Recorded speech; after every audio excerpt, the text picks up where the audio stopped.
ಈಗ ಈ ಸಲ ಎಲೆಕ್ಷನ್ ನಾನು ಈ ಸಲದ ಎಲೆಕ್ಷನಲ್ಲಿ ಸ್ಪರ್ಧೆ ಮಾಡಲ್ಲ. ಯಾಕಂದರೆ ಒಂದು ಸಲ ಏನು ಅಂತ ನೋಡಿ ಆಯಿತು. ನನಗೆ ಜನರ ಮಧ್ಯೆ ಇದ್ದು ಯಾವ ಪಕ್ಷಕ್ಕೂ ಸೇರದೆ ಜನರ ಪಕ್ಷವಾಗಿರಬೇಕು. ಯಾಕಂದರೆ ಭಾರತ ದೇಶದ ಪ್ರಜಾಪ್ರಭುತ್ವದಲ್ಲಿ ಸಾಕಷ್ಟು ರಾಜಕೀಯ ಪಕ್ಷಗಳಿವೆ, ಅದಕ್ಕೆ ಕಾರ್ಯಕರ್ತರಿದ್ದಾರೆ. ಆದರೆ ಸಾಮಾನ್ಯ ಜನ ಯಾವ ಪಕ್ಷದವರು ಅಲ್ಲ. 5 ವರ್ಷಕ್ಕೊಂದು ಸಲ ಅವರ ದುಡ್ಡನ್ನು ಇಟ್ಕೊಂಡು ಅವರು ಕೆಲಸ ಮಾಡಿದರೆ ಅವ್ರನ್ನ ಇಟ್ಟಾರೆ, ಇಲ್ಲಾಂದರೆ ಇಳಿಸ್ತಾರೆ. ಹಾಗಾಗಿ ಜನರ ಧ್ವನಿಯಾಗಿರೋದು ಮುಖ್ಯ ಅನ್ನೋ ಕಾರಣಕ್ಕೆ ನನ್ನ ರಾಜಕಾರಣ ಈಗ ಜನರ ಪರವಾಗಿ ರಾಜಕಾರಣದಲ್ಲಿ ಇದ್ದೇನೆ. ರಾಜಕೀಯವಾಗಿ ಪ್ರಶ್ನಿಸ್ತೇನೆ, ಅದರ ಚಿಂತನೆಗಳನ್ನ ಮಂಡಿಸ್ತೇನೆ.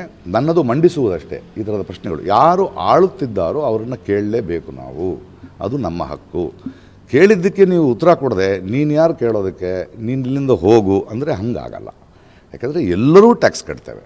ಇದು ನಮ್ಮ ದೇಶ. ನಮ್ಮ ದೇಶದ ಮೇಲಿನ ಪ್ರೀತಿಗೋಸ್ಕರ, ನಮ್ಮ ಸಮಾಜದ ಮೇಲಿರೋ ಪ್ರೀತಿಗೋಸ್ಕರ. ಯಾಕಂದರೆ ಇದೇ ಸಮಾಜದಲ್ಲಿ ನಾವು ಬದುಕಬೇಕು ಅಲ್ವಾ.